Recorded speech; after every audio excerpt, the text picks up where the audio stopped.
Okay, everybody, here is the big bad Le Chatelier's principle video. When you're done with today's video, you're going to be able to tell me all about what's going on with Le Chatelier's principle and how do I manipulate it. This is the probably most difficult part of the unit. So just bear with me and don't fight it. Please roll with it and let's move on. How can you manipulate equilibrium rates if uh, rates are equal and concentrations are constant? We just learned that last video, right? Well, Chatelier's principle is based on the dynamic nature of these equilibriums. And it states that I can shift the equilibrium. And when I say shift, I mean make it go towards more products or more reactants. So let's get that straight. That's what shift means. By adding more reactants, by removing products, removing reactants, adding products, changing the temperature, changing the pressure, if there's gases involved, I can make the equilibrium favor. Shifting is another word for favor products or reactants. It's that simple. Now we need to know how to do it. So Le Chatelier says, by definition, an equilibrium will undergo a shift from reactants to products or vice versa if a stress is placed on the system. The shift will re-establish equilibrium.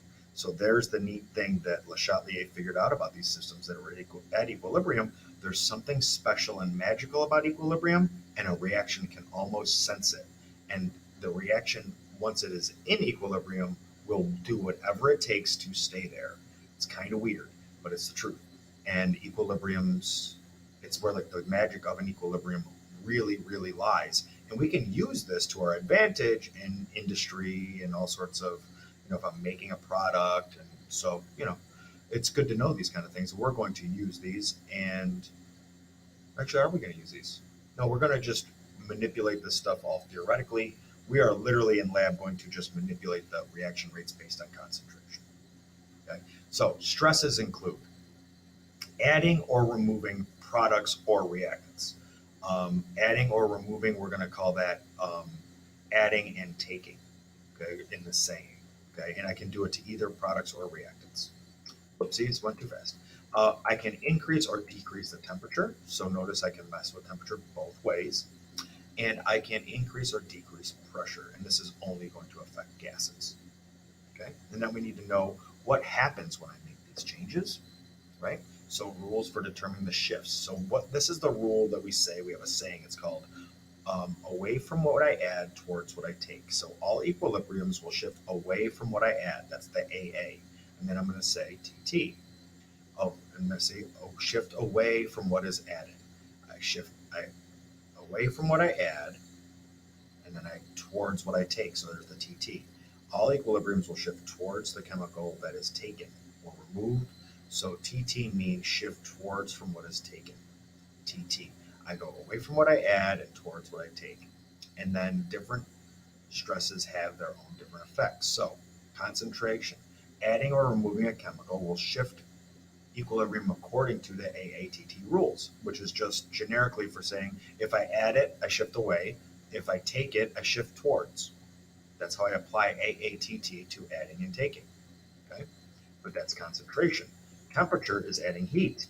So this is increasing or decreasing heat. Will shift according again to AATT. Just remember, energy is treated as a product or a reactant in these cases. So a lot of times you will see, in this case, kilojoules or heat in the actual equation. So just treat it as a product or a reactant. Just how, like when we were balancing equations, we kept polyatomic ions together. Here we will just treat heat as a product or a reactant because I need to make them. I need the heat to make it go, or I create the heat as a product in these reactions. So we'll just treat it as a product or reactant.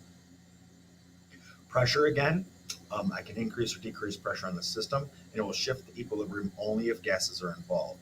And I will always shift towards the side with, if I increase pressure, I will shift towards less moles. Okay, and if I decrease pressure, I will shift towards more moles. So when we get to that part in the examples, you got to remember this one's a little bit longer because that piece maybe doesn't seem as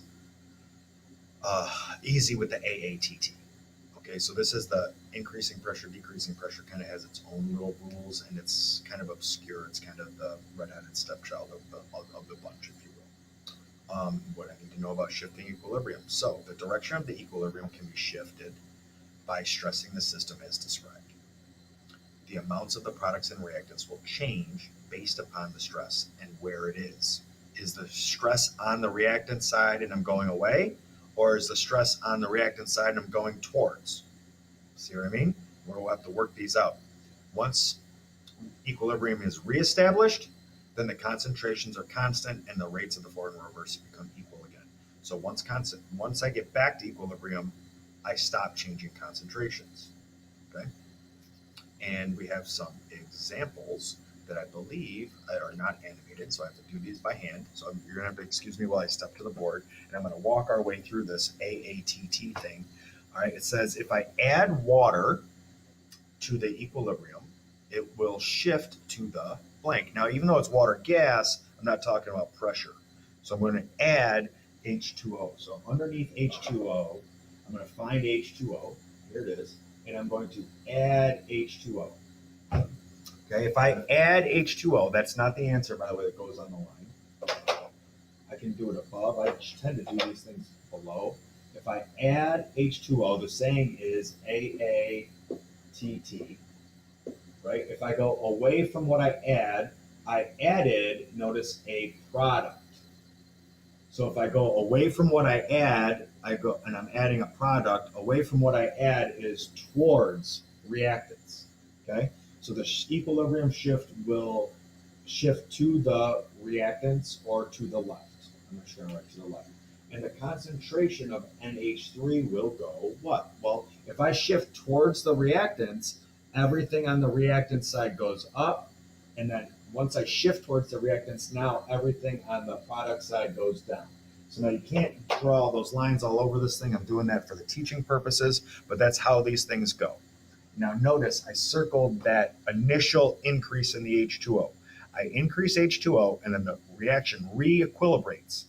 So the overall H2O is going to go down because I'm going to add some, but then I'm going to use it to make products and shift toward, back to reactants, right? And I'm going like this, and I don't know if that means reactants to you, but it means it to me because I'm looking at the screen.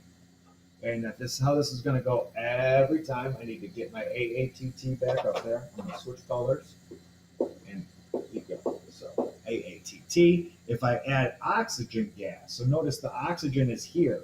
So I'm adding oxygen. I know that AATT, I go away from what I add. I added, in this case, a reactant. So I'm going to shift away from reactants and I'm going to shift towards the products. And the concentration of NOG will go where? So once I establish this, that I'm shifting this way, the rule is everything on this side goes up and then everything on this side goes down. And that's how I say, okay, NH3 or NO gas, I find that, and notice it went up, so it will increase. Because if I shift to the products, all the products increase. If I shift to the reactants, all of the reactants increase. So again, my AATT, let me write that, I probably should have erased it. And now I say if I add H2O gas, add H2O gas, that's here. If I do that, I go away from what I add. So the shift will be back towards reactants. And in this case, now the concentration of NOG will go where? Well, if this is the important piece that we all got to get down. If I shift towards reactants, all reactants go up, and then all products go down. And then just to answer this question right here, NO will now go down. Okay. Good? I know it's kind of confusing, but once you get the hang of it, you'll know it forever. AATT helps guide us. So now it says if we add NO gas, which direction will the equilibrium shift? So again, let me find the NO gas. I'm going to add this. I go away from what I add. So I'm going to shift back towards the reactant side.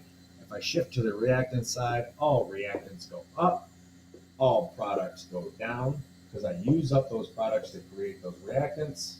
And which way will it shift then? I said it will shift this way. It says which concentrations will decrease? Well, it's everything on the product side. So my 4NO gas will decrease, my 6H2O gas will increase, and my heat will decrease. All three of those will decrease because I'm shifting to the reactant side. Okay. Another quick example, it says if we add heat, which direction should the equilibrium shift? I just want you to know that if I add heat, it's on the reactant side. I go away from what I add. The overall shift will now be to the left. I will shift to the left. It says which concentrations will decrease and which would increase. Well, I know that everything on the product side will then decrease if I shift that way. So the answer to decrease is all the products, and the answer to increase is all the reactants because I determined that I'm shifting left. So once I figure out which way I'm shifting, then everything else falls right into place. Okay, so AATT. I got a few more examples and I got to get the scanning, so let me go fast. If the pressure is increased, which direction will I go? So if my pressure's increased, I go towards more or less moles. And oh, I see gas on one side. So if I squish the gas together, I'm going to go towards the liquid. That's another thing I need to understand. Which direction will equilibrium shift? So to the right, what will happen to the concentration of the aqueous solution? Well, if I'm shifting to the right, all products will go up. If the pressure is increased, which direction will it shift? We just learned this, it'll go to the left. And what will happen to the concentration of the gas? Well, then if I shift to the right, the reactants will go down. And then the opposite's true if the pressure is decreased. The pressure is decreased, and it's kind of like doing this. I can get more liquid to go up into gas. So I'm going to shift towards the gas side. This is definitely not the more mole side rule. This is phase changes rules.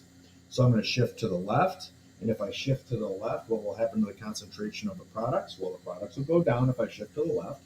And concentration of the reactants will go up. Okay? Figure out which shift I go, left or right. Once there I go, I know what to do as far as products reactants. With that, lots of practice. We're going to talk about this more in class, and you will eventually get this, I promise.